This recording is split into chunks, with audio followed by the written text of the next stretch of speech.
بہن میں کب سے ہارن دے رہا ہوں تم سن نہیں رہے ہو؟ اس آدمی نے کہا کہ مجھے کیوں مارا؟ کہا کہ میں کب سے ہارن بجا رہا ہوں تمہیں سنائی نہیں دے رہا ہے؟ راستے سے کیوں نہیں ہٹتے ہو؟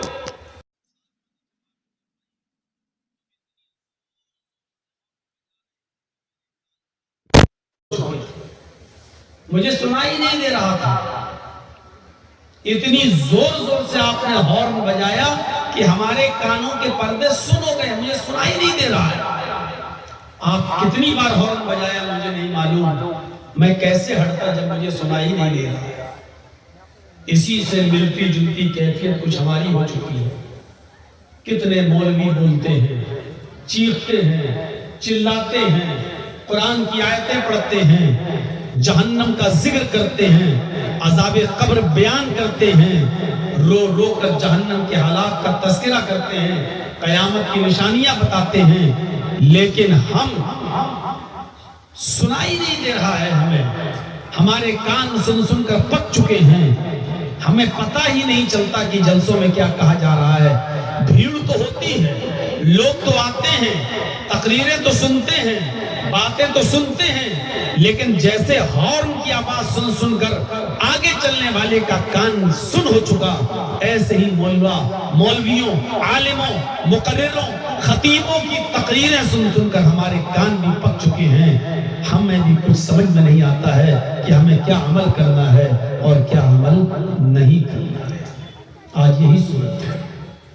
ایک بیماری ہے جس کو بولا جاتا ہے ڈائریا، جس میں انسان کو لوز موشن ہو جاتا ہے، جو کچھ بھی کھاتا ہے وہ پیٹ کے راستے سے باہر نکل جاتا ہے، اس کو پانی کی طرح لیٹرینیں ہوتی ہیں، اور جو کچھ بھی کھایا وہ باڈی کو نہیں لگتا، اس کا بلڈ نہیں بنتا، جو کھایا وہ پیٹ میں گیا اور لیور کا فنکشن اس کا بگڑا ہوا ہے، اس لیے لوز موشن کی شکل میں وہ دوسرے راستے سے جو کچھ بھی کھایا وہ باہر آ گیا۔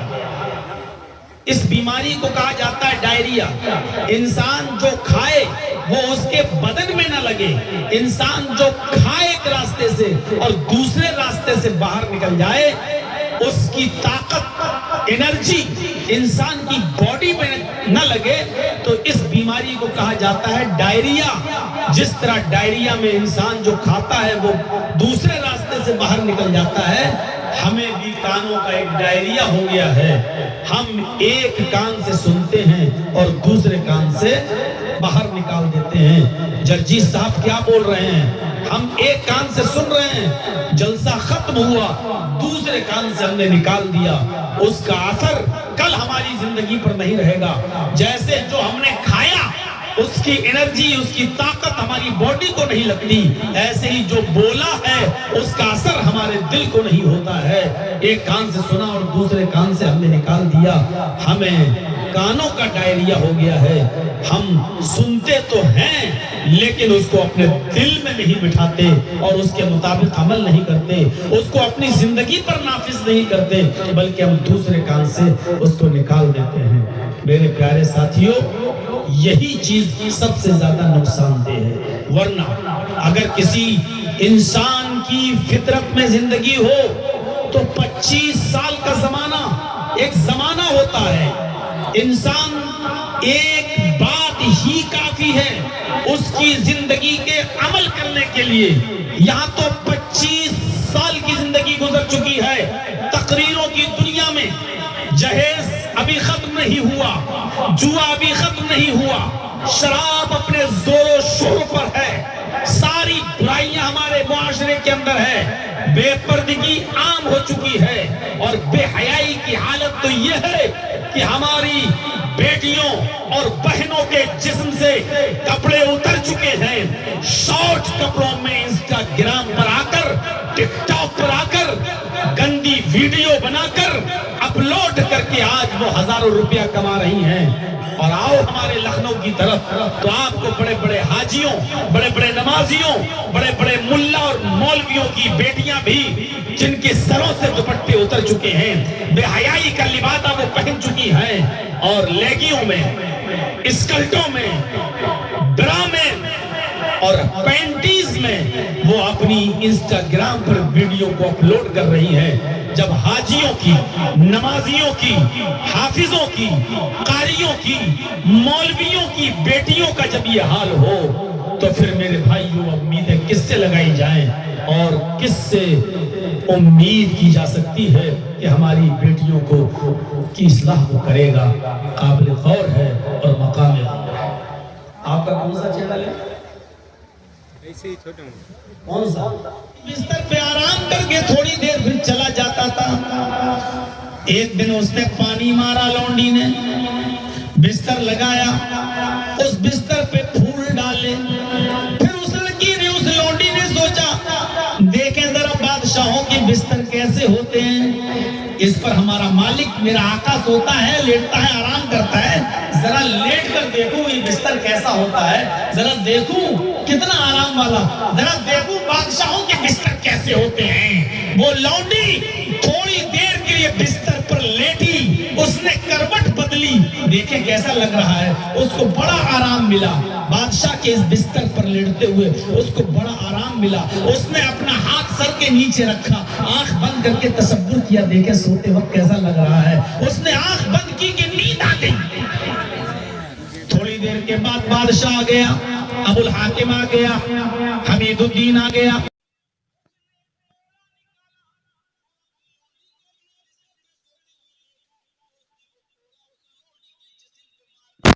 جیسی کوڑا اس لونڈی کے جسم پہ مارا، ایک ہی کوڑے کی تکلیف سے لونڈی اٹھ گئی، جلدی سے اٹھی، اس نے جلدی سے چادر اوڑھی اور سیدھے بستر سے الگ ہٹ کر کھڑی ہو جاتی ہے۔ ابو الحاکم نے کہا میرے بستر پر تیری ہمت کیسے ہوئی لیٹنے کی؟ یہ بستر میرا ہے، بادشاہ کا، حاکم وقت کا، اور تو لیٹ گئی؟ تیری معمولی لڑکی، معمولی لونڈی، تو میرے بستر پر کیسے لیٹی؟ اس نے کہا آقا نہیں، میں لیٹنا نہیں چاہتی تھی، میں سونے کا ارادہ نہیں تھا، بس میں دیکھنا چاہتی تھی کہ بادشاہوں کے بستر کیسے ہوتے ہیں، آرام کتنا ہوتا ہے، بس دیکھنا چاہتی تھی۔ تو اچانک نیند آ گئی، کھڑی ہو جا، کھڑی کر دیا۔ ایک کوڑا مار چکا تھا پہلے، ایک اور مارا، چادر پھٹ گئی، ایک اور مارا، چادر دوسری جگہ سے پھٹ گئی، ایک اور مارا، چادر تیسری جگہ سے پھٹ گئی، ایک اور مارا، کھال دکھنے لگی، ایک اور مارا، کھال پھٹ گئی، ایک اور مارا، اس کھال سے خون گرنے لگا۔ مارتے مارتے اس نے 10 کوڑے پورے کیے، لیکن ایک عجیب کیفیت، وہ کوڑا مارتا جاتا اور لونڈی مسکراتی جاتی، پھر دوسرا کوڑا مارتا، وہ اور زیادہ مسکراتی، تیسرا کوڑا مارتا، اس کے جسم سے خون نکل رہا ہے لیکن لونڈی پہلے سے زیادہ تیز مسکراتی۔ چھٹا، ساتواں، آٹھواں کوڑا پڑا تو اس کی مسکراہٹ ہنسی میں بدل گئی۔ 9واں اور 10واں کوڑا مارتے مارتے اس لڑکی کی ہنسی زور سے نکل گئی، یہ کہے میں ہنسنے لگی۔ ابو الحاکم نے کہا کہ میں تجھے ہنسنے کے لیے مار رہا ہوں کیا؟ میں تو تکلیف دینے کے لیے تجھے مار رہا ہوں اور تو ہنس رہی ہے، کیا میری مار سے تجھے تکلیف نہیں ہو رہی ہے؟ میں اتنے کوڑے تجھے مار رہا ہوں، کیا تجھے تکلیف نہیں ہو رہی ہے؟ اس نے کہا بادشاہ، اے ابو الحاکم، میرے مالک، میرے آقا، جب تو تکلیف دینے کے لیے مار رہا ہے تو مجھے تکلیف کیوں نہیں ہوگی؟ تیرے ہر کوڑے سے مجھے تکلیف ہو رہی ہے، بلکہ ایک کوڑے کے بعد دوسرا کوڑا مجھے اور زیادہ تکلیف دیتا، اس کے بعد والا کوڑا مجھے اور تکلیف دیتا، پھر اسی زخم پر خون گرتے ہوئے اسی پر ایک اور کوڑا پڑتا تو وہ اور زیادہ تکلیف دیتا۔ پھر تو ہنس کیوں رہی ہے؟ کہاں سے اس لیے رہی ہوں کہ جب میں اپنے بارے میں سوچتی تو درد سے کراہنے لگتی، جب تیرے بارے میں سوچتی تو میں مسکرانے لگتی، میرے چہرے پر ہنسی آ جاتی۔ کہا میرے بارے میں کیا سوچ رہی ہے؟ کہا میں یہی سوچ رہی ہوں کہ تھوڑی سی دیر تیرے بستر پر میں نے آرام سے کیا نیند پا لی، تھوڑی دیر کے لیے تیرے بستر پر میں آرام سے کیا سو گئی، تھوڑی دیر کے لیے تیرے بستر پر میں کیا چلی گئی، تھوڑی دیر کے لیے تیرے بستر پر میں نے آنکھ کیا ماری، ہلکی سی نیند کیا لی کہ تیری کی عدالت میں مجھے یہ سزا مل رہی ہے کہ میرے جسم کو لہو لہان کر دیا، میرے جسم کو چھلنی چھلنی کر دیا، میرے جسم سے خون کے قطرے گرنے لگے۔ جب تھوڑی دیر تیرے بستر پر سونے کی سزا تیری عدالت میں یہ ہے تو میں یہ سوچ رہی ہوں کہ جس نے پوری زندگی عیش و آرام میں گزاری ہو، جس کی زندگی میں کبھی تکلیف نہ آئی ہو، اللہ کی عدالت میں اس کی سزا کیا ہوگی؟ میں تیرے بارے میں سوچ رہی ہوں کہ تو نے تو ذرا دیر بھی تکلیف نہیں اٹھائی، تو پوری زندگی عیش و آرام میں رہا۔ جب تھوڑی سی آرام کی سزا تیری عدالت میں یہ ہے کہ اس کے جسم سے خون نکال دو، تو اللہ کی عدالت میں تیری سزا کیا ہوگی جس کی پوری زندگی عیش و آرام میں گزری ہے؟ بس ایک جملہ بولا اس لونڈی نے، اس باندی نے، اس خاتمہ نے، ابو الحاکم حمید الدین کے دل پہ اثر کر گیا۔ اس نے کوڑا زمین پر پھینکا، اس لڑکی کے ہاتھ باندھ دیے تھے، اس کو کھولا اور کہنے لگا جاؤ جاؤ، میں نے تمہیں آزاد کر دیا، آج کے بعد تم میری لونڈی نہیں ہو، تم جہاں جانا چاہو تم جا سکتی ہو، میں نے تمہیں اپنی غلامی سے آزاد کر دیا ہے، جاؤ میں نے تمہیں آزادی دے دی۔ وہ لونڈی آزاد کر دی گئی اور یہ آدمی ابو الحاکم حمید الدین نے استعفیٰ دے دیا حکومت سے۔ 21 سال تک حکومت کی اور 21 سال کے بعد آج استعفیٰ دے دیا، اور اس کے بعد علماء کی صحبت میں بیٹھ گیا، بڑے بڑے مولویوں کی صحبت میں بیٹھ گیا اور دعوت و تبلیغ کا فریضہ انجام دینے لگا اور گمنامی کی زندگی گزارنا شروع کر دیا۔ ایک دن آتا ہے کہ بیماری نے پکڑ لیا اور اس کا انتقال ہو گیا۔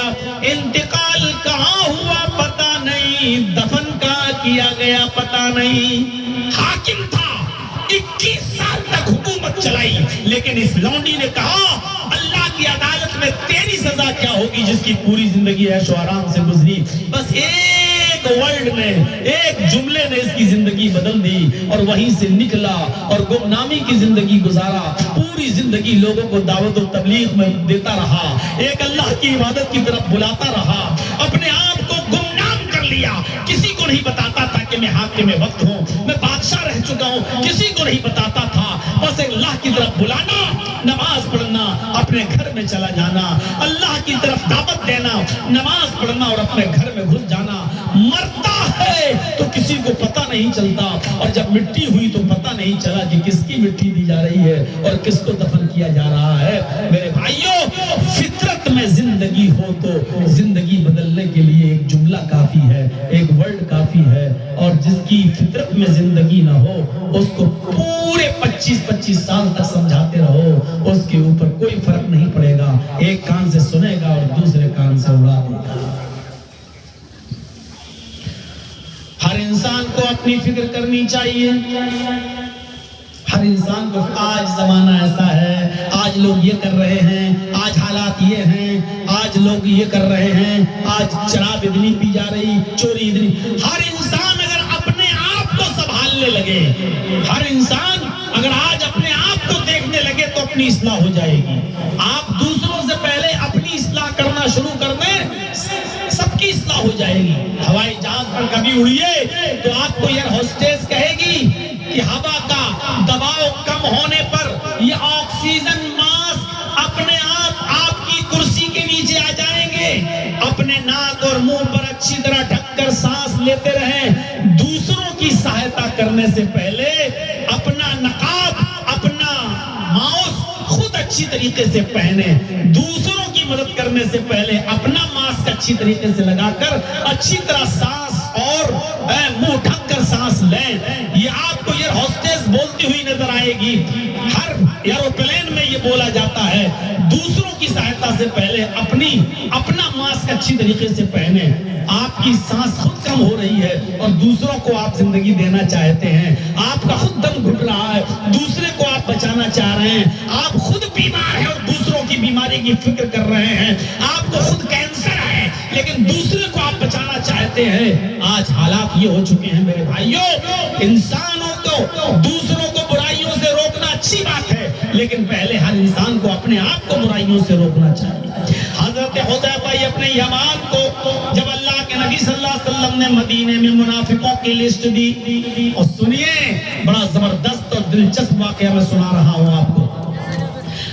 حذیفہ ابن یمان کو جب اللہ کے نبی نے مدینے کے منافقین کی لسٹ دی کہ مدینے میں اتنے لوگ منافق ہیں، انہوں نے نام پڑھ لیے، یہ نام پڑھ لیے. فرمایا ہاں اللہ کے نبی میں نے نام دیکھ لیے. فرمایا حذیفہ اس لسٹ کو اپنے پاس رکھنا، اور میری طرف سے یہ نصیحت ہے تمہیں، ہو سکتا کہ میں زندگی میں وفا نہ کرے، میرا انتقال ہو جائے. آئے حذیفہ ان ناموں کو کسی کے سامنے ظاہر مت کرنا، کسی کو پتہ نہ چلنے پائے کہ مدینے کے منافقوں کی لسٹ میں نے تمہیں دی ہے، کسی کو پتہ نہ چلے. لیکن پورے مدینے میں یہ سب کو معلوم ہو گیا کہ اللہ کے نبی صلی اللہ علیہ وسلم نے حذیفہ ابن یمان کو ایک لسٹ دی ہے منافقوں کی. لیکن لسٹ میں کن کے نام ہیں یہ کسی کو نہیں معلوم. ہر آدمی یہ چاہتا تھا کہ مجھے یہ پتا چل جائے کہ اس لسٹ میں میرا نام تو نہیں ہے. ہر ایک آدمی کوشش کرتا تھا کہ مجھے پتا چل جائے کہ اس لسٹ میں میرا نام تو نہیں ہے. دوسروں کی فکر نہیں ہو رہی ہے، ہر آدمی کو یہ تھی کہ اس میں میرا نام تو نہیں ہے، اس میں میرا نام تو نہیں ہے. میرے پیارے ساتھیوں، لیکن حضرت حذیفہ ابن یمان کسی کو نہیں بتایا کرتے تھے. وہ کہتے تھے کہ لوگوں مجھے نہیں معلوم، میں نہیں بتا سکتا اس لسٹ میں تمہارا نام ہے یا نہیں ہے. مدینے میں کون منافق ہے کسی کو پتہ نہیں چلتا تھا. منافق کا پتہ لگانے کے لیے لوگ یہ دیکھتے تھے جب مدینے میں کسی کا انتقال ہے نے ان کو ان کے بارے میں بھی نہیں بتایا.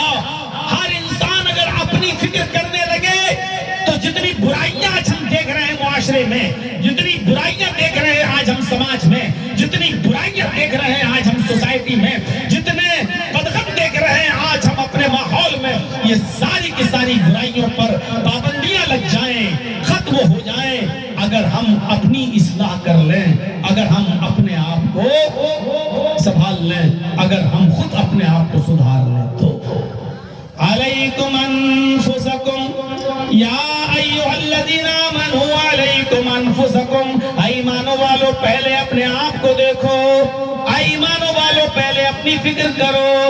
اے مسلمانوں تمہیں پہلے اپنی فکر ہونی چاہیے. آج ہر انسان دوسرے کی فکر کر رہا ہے. دیکھو یار کتنا آدمی بگڑ گیا. ارے پہلے اپنی فکر کرو.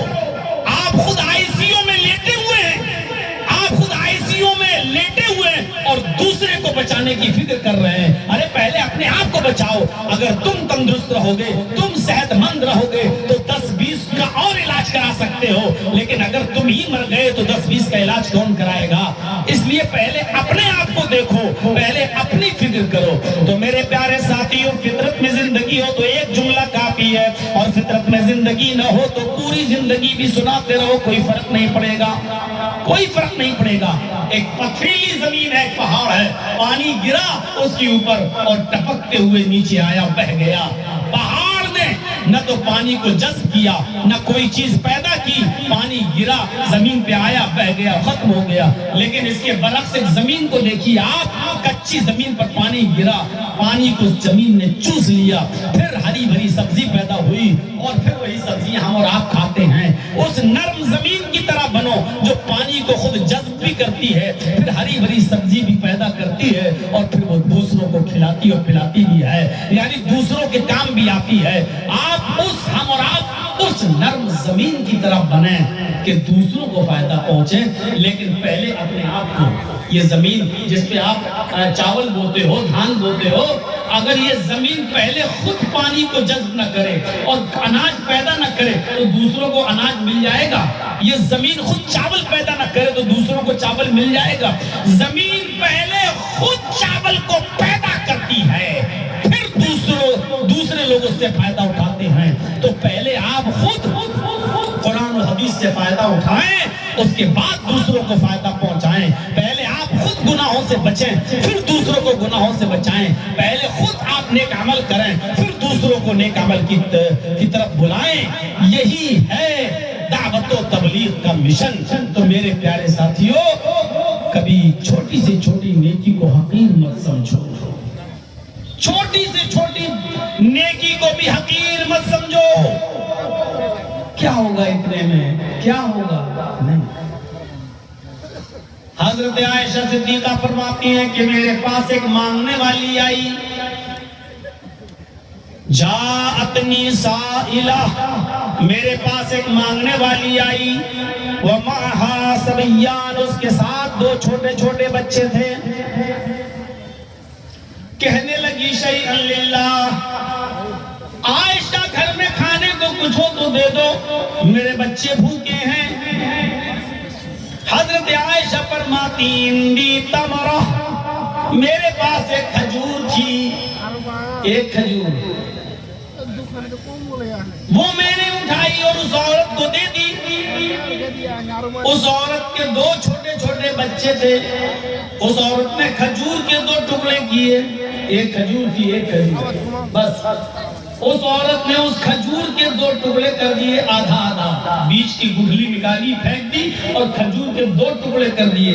آدھا اس بچے کو دے دیا، آدھا اس بچے کو دے دیا. دونوں نے آدھی آدھی کھجور کھائی. عورت بھوکی رہ گئی اور چلی گئی. اللہ کے رسول جب گھر میں آئے تو حضرت عائشہ نے پورا واقعہ بتایا. اے اللہ کے رسول، ایک کھجور تھی میرے پاس. مانگنے والی آئی، اس نے مانگا، اس کے ساتھ دو چھوٹے چھوٹے بچے تھے. میں نے وہ کھجور اٹھائی، اس عورت کو دے دی. آپ نے کہا بہت بہتر کیا. پھر کیا ہوا؟ کہا اللہ کے رسول، اس عورت نے خود کچھ نہیں کھایا، اپنے کھجور کے دو ٹکڑے کر دیے.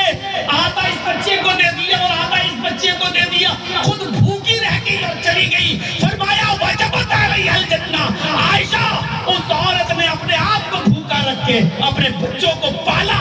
اگرچہ آدھی آدھی کھجور ہی کھلائی، لیکن ایسا کر کے اس نے جنت اپنے اوپر واجب کر لی. یعنی اللہ نے اس عورت پر جنت فرض کر دی. حضرت عائشہ نے صدقہ کیا کیا؟ ایک کھجور. آپ کے پاس ایک کھجور ہو تو آپ کیا کہیں گے؟ ارے یار ایک کھجور میں اس کا کیا ہو جائے گا بیچارے کا، خود لایا کھا لیا. حضرت عائشہ کہتی ہے میرے پاس ایک کھجور تھی، میں نے وہی دے دیا. آئے ہائے، چھوٹی سی چھوٹی نیکی کو بھی حقیر مت سمجھو. فاتقوا النار ولو بشق تمرہ. اللہ کے نبی نے فرمایا جہنم کی آگ سے اپنے آپ کو بچاؤ، اگرچہ کھجور کا ٹکڑا ہی تمہیں صدقہ کیوں نہ کرنا پڑے. کھجور کا ٹکڑا، کھجور نہیں کہا، شق تمرہ. عربی جاننے والے جانتے ہیں شق کے معنی ٹکڑا، ایک حصہ. کھجور کا ٹکڑا. فاتقوا النار ولو بشق تمرہ. جہنم سے اپنے آپ کو بچاؤ، اگرچہ کھجور کا ایک ٹکڑا ہی ہو تمہارے پاس، خرچ کرنے کے لیے، دینے کے لیے، اللہ کی راہ میں لٹانے کے لیے، صدقہ کرنے کے لیے، اس کو بھی دے کر اپنے آپ کو جہنم کی آگ سے بچاؤ. کسی بھی چھوٹی سے چھوٹی نیکی کو حقیر مت سمجھو. اللہ کے نبی ایک بار عورتوں میں خطبہ دے رہے تھے، عورتوں میں، اور عورتوں میں کہہ رہے تھے یا معاشر النساء، اے عورتوں کی جماعت، تم اپنے پڑوس میں رہنے والی کسی پڑوسن کو صدقہ و خیرات دینے میں کمی نہ کرو. اگرچہ تمہارے پاس بکری کا کھر ہی کیوں نہ ہو.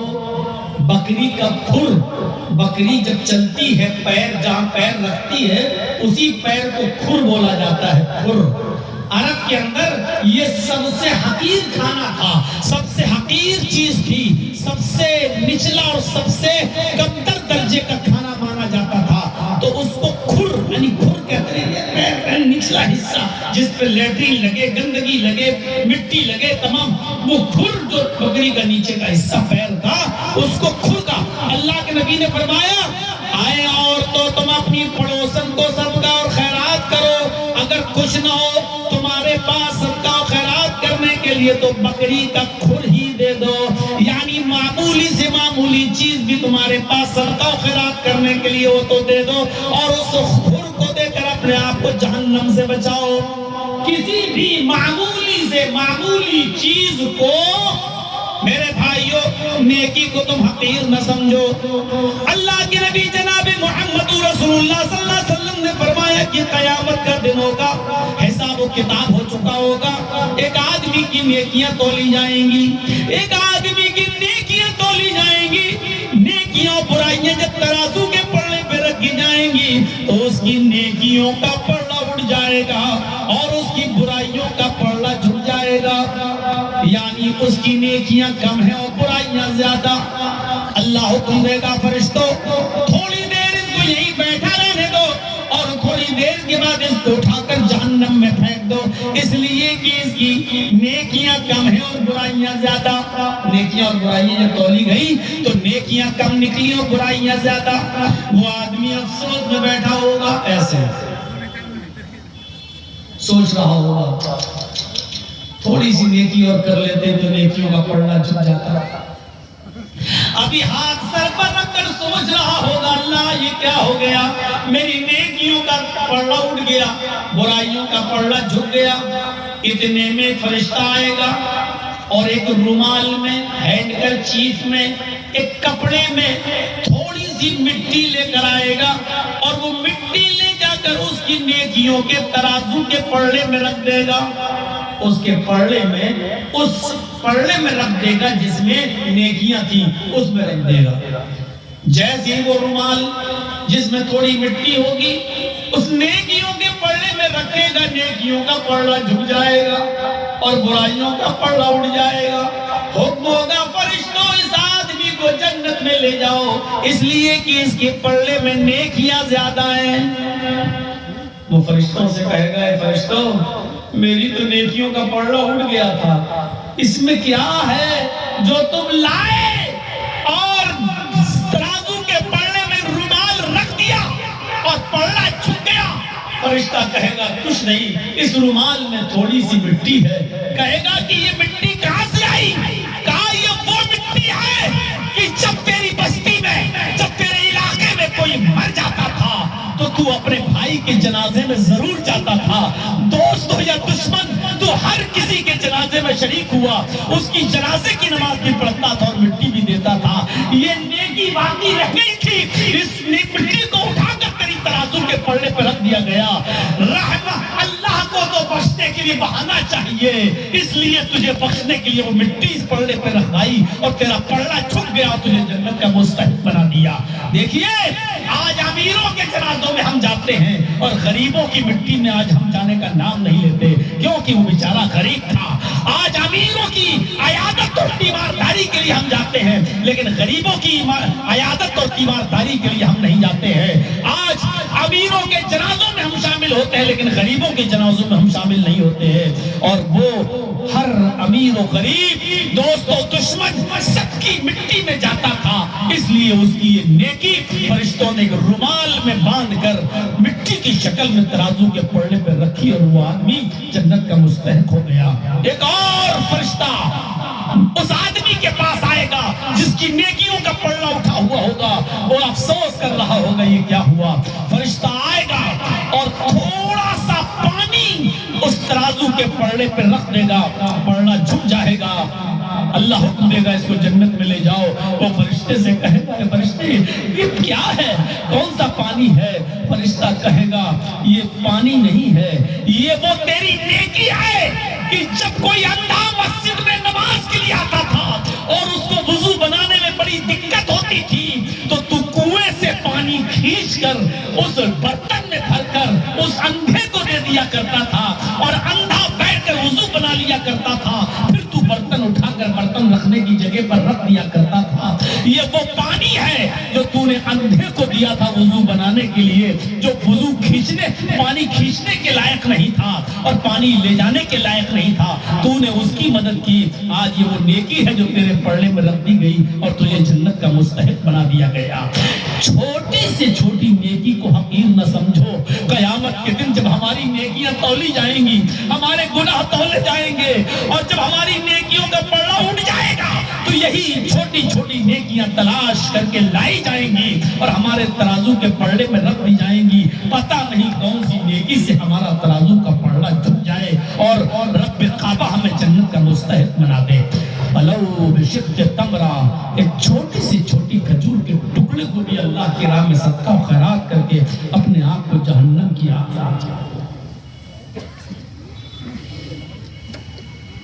آپ کسی کے گھر میں جھاڑو لگا کر دیکھ لیجئے، آپ کے گھر میں غریب آدمی رہتا ہے، ایک نابینا عورت رہتی ہے، بوڑھی عورت رہتی ہے، کوئی نہیں ہے، آپ جا کر لگائیے، نہیں لگا سکتے۔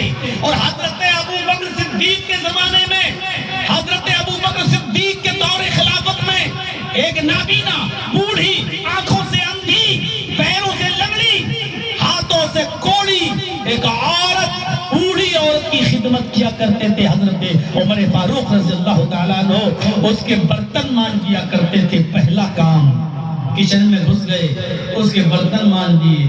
دوسرا کام، اس عورت کے کپڑے دھل دیے، دوسرا کپڑا پہنا دیا۔ دوسرے دن گئے، اس کا پہنا ہوا کپڑا اتار کر دھل دیا، اور دوسرا کپڑا جو سوکھ چکا اس کو پہنا دیا، اس کے کپڑے دھل دیا کرتے تھے۔ اور تیسرا کام، اس بوڑھی عورت کے گھر میں جھاڑو لگا دیا کرتے تھے۔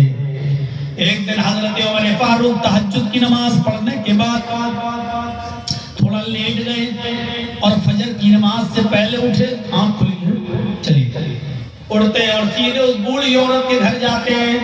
کیا دیکھتے ہیں کہ برتن منجے ہوئے ہیں پہلے سے۔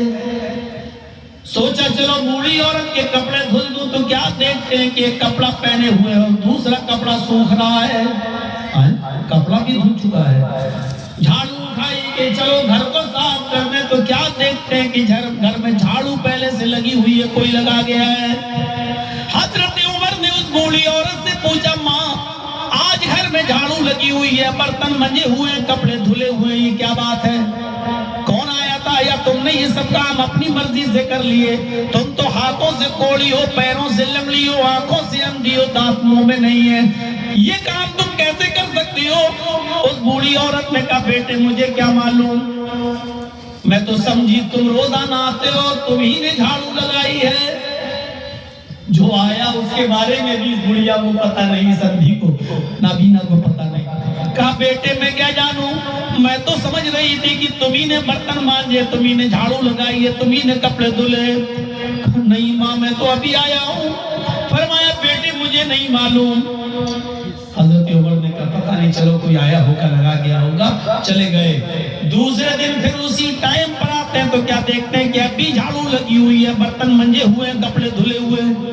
حضرت عمر نے کہا اچھا اس کا مطلب کوئی ہے جو مجھ سے پہلے آتا ہے، کپڑے دھل جاتا ہے کوئی جو مجھ سے پہلے آتا ہے۔ اس بچے کو نکالا، قافلے والے خوش ہیں، آج ایک فری کی نعمت ہمیں مل گئی، ایک بچہ مل گیا، وہ بھی بڑا خوبصورت، چلو اس کو مصر کے بازار پہ لے جا کر ہم بیچیں گے، چلو اس کو ہم مصر کے بازار میں لے جا کر بیچتے ہیں۔ یوسف علیہ السلام کو مصر کے بازار میں بیچ دیا گیا۔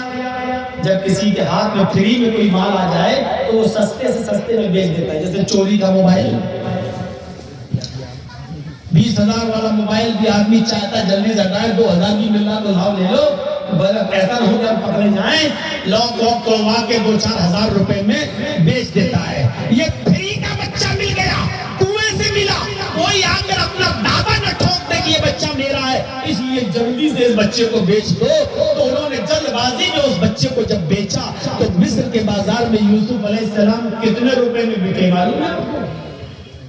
قرآن کہتا ہے وَشَرَوْهُ بِثَمَنٍ بَخْسٍ دَرَاهِمَ مَعْدُودَةٍ، انہوں نے یوسف کو چند سکوں میں بیچ دیا، یوسف علیہ السلام کو چند کھوٹے سکوں میں بیچ دیا، ہلکی پھلکی قیمت میں بیچ کے چلے گئے۔ اتنا خوبصورت بچہ جو چاند سے زیادہ خوبصورت، چاند جیسا حسین و جمیل، لیکن چند سکوں میں بیچ دیا گیا۔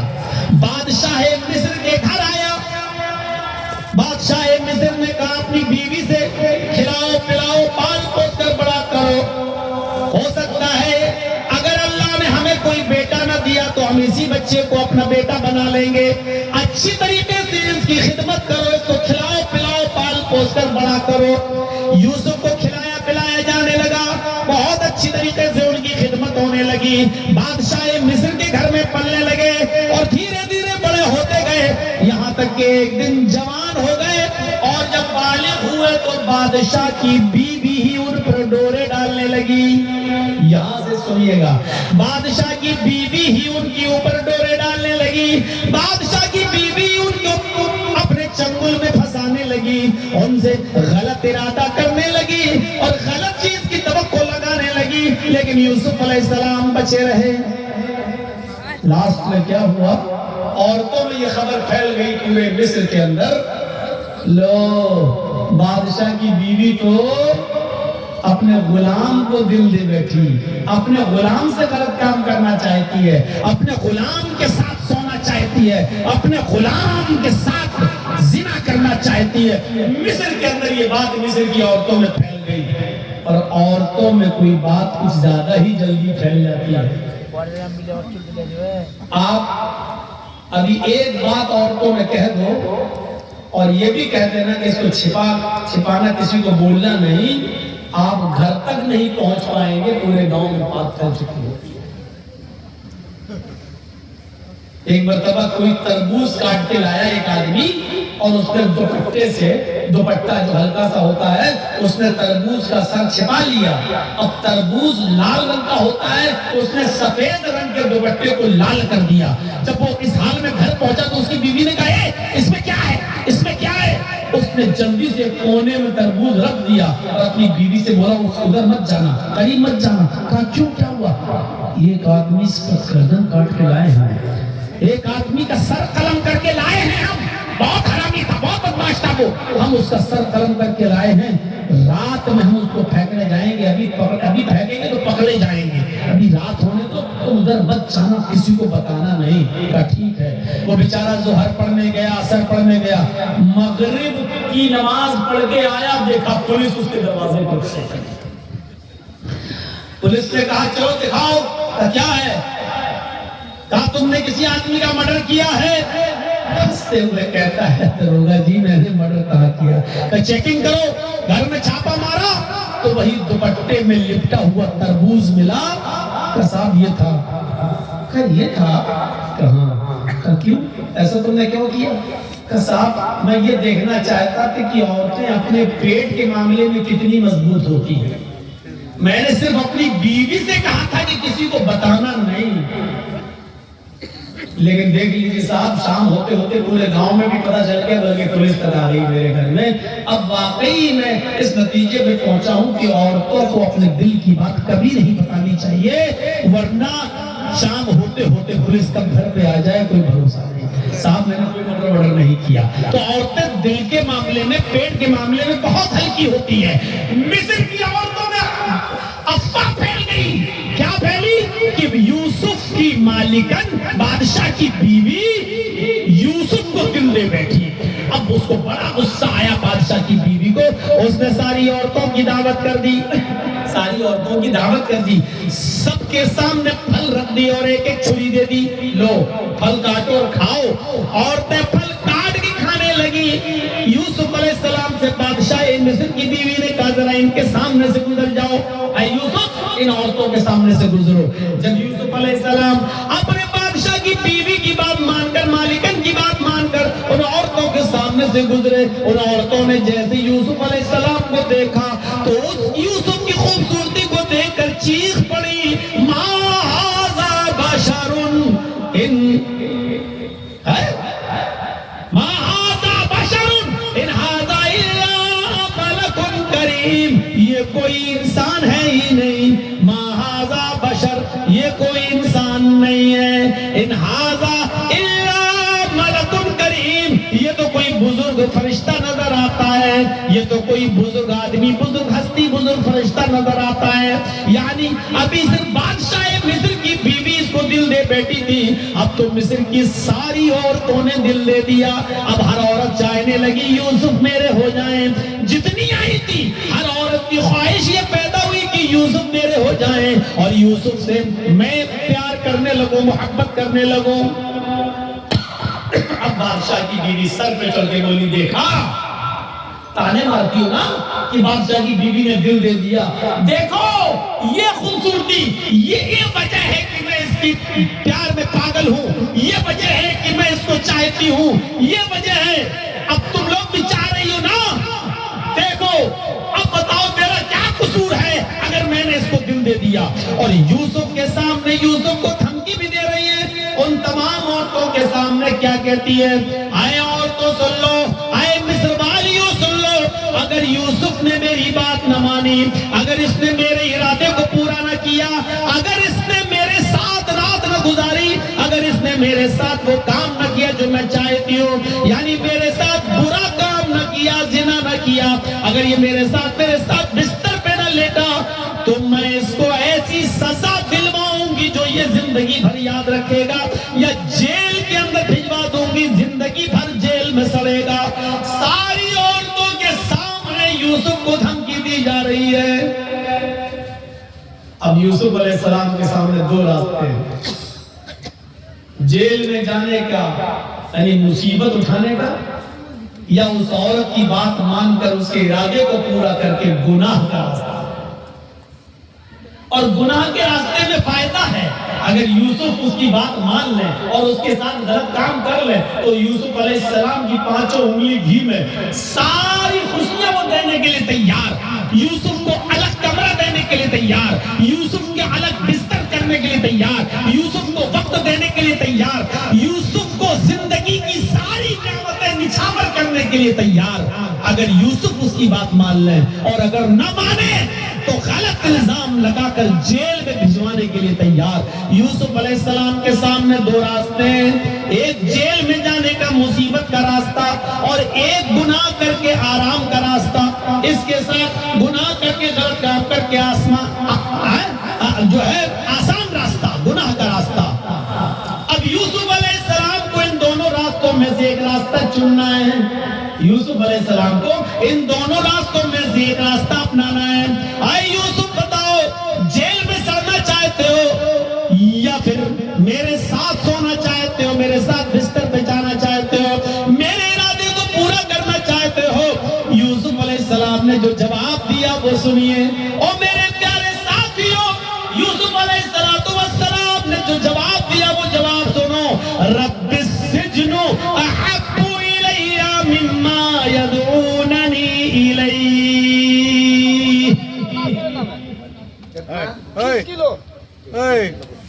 آرام کا راستہ یا جیل میں جائیں بات نہ مان کر، تو یوسف علیہ السلام کون سا راستہ اپنا رہے ہیں؟ رب السجن احب الی مما یدعوننی الیہ۔ اے اللہ، مجھے جیل میں جانا زیادہ محبوب ہے، مجھے جیل میں رہنا زیادہ پسند ہے اس کام سے جس کام کے لیے مجھے بلا رہی ہیں، جس کام کے لیے مجھے دعوت دے رہی ہیں، یعنی جس زنا کی طرف یہ مجھے بلانا چاہتی ہیں۔ اے اللہ، مجھے اس زنا سے زیادہ، اس کام سے زیادہ مجھے جیل میں جانا زیادہ پسند ہے۔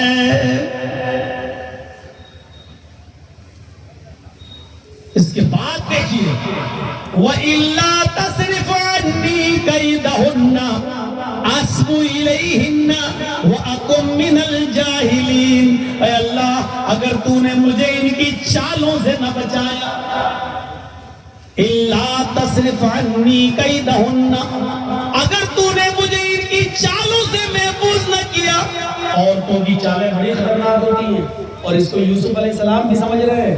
یوسف علیہ السلام نے کہا وَإِلَّا تَصْرِفْ عَنِّي كَيْدَهُنَّ، اللہ اگر تو نے مجھے ان کی چالوں سے، ان کی شرارت سے، ان کے شاطر دماغ سے اگر تو نے میری حفاظت نہ کی، مجھے نہیں بچایا، أَصْبُ إِلَيْهِنَّ، تو میں وہ کام کر بیٹھوں گا، میں زنا کر جاؤں گا، میں اس مصیبت میں مبتلا ہو جاؤں گا، مجھے یہ زبردستی غلط کام ہم سے کروا لیں گی۔ اے اللہ، اگر تو نے مجھے ان کی چالوں سے، اگر تو نے میری حفاظت نہ کی۔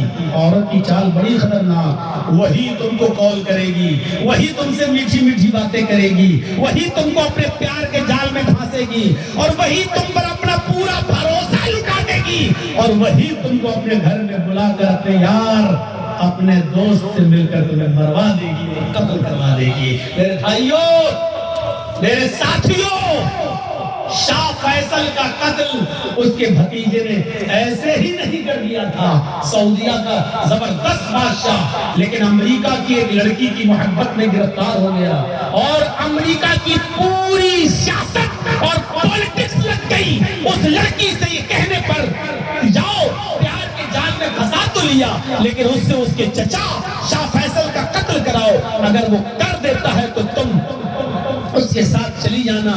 اور نتیجہ یہ نکلا کہ امریکہ کی اس لڑکی نے کہا کہ اگر تم اپنے چچا کا قتل کر سکتے ہو تو مجھ سے پیار کرو, ورنہ نہیں. پیار کی محبت کی مار کے آگے یہ بے بس تھا, دیوانہ تھا, مجنوں تھا, اس امریکن لڑکی کی یاد کا پاگل تھا, لہذا اس نے اپنے چچا کا قتل کر دیا. اور یہی امریکن حکومت چاہتی تھی. ادھر شاہ فیصل کا قتل ہوا, بول کھلی کہ اس کا بھتیجا انوالو ہے, بھتیجا پر پکڑا گیا. لڑکی نے برات کا پلہ جھاڑ لیا, میں اس کو جانتی ہی نہیں. اور نتیجہ یہ نکلا سعودی قانون کے مطابق خون کا بدلہ خون, قتل کا بدلہ قتل. لہذا بادشاہ کے قتل کے بعد شاہ فیصل کے بھتیجے کو بھی سعودیہ کے اندر قتل کر دیا گیا. قتل کے الزام میں نہ خدا ہی ملا, نہ مثال صنم, نہ ادھر کے ہوئے نہ ادھر کے رہے ہم, نہ لڑکی ہی ملی, چچا بھی گیا اور اپنی زندگی سے بھی ہاتھ دھو بیٹھا. یہ عورتوں کے چالیں, یہ عورتوں کے جال ہوا کرتے ہیں. اس لیے اللہ کے نبی نے کہا المرأة النساء حبالۃ الشیاطین, عورتیں شیطان کا جال ہیں. شیطان مردوں کا شکار کرتا ہے یہ جال پھینک کر, جیسے ہم اور آپ مچھلی کا شکار کرتے ہیں جال ڈال کر, ایسی شیطان عورتوں کا جال پھینکتا ہے مردوں کا شکار کرنے کے لیے.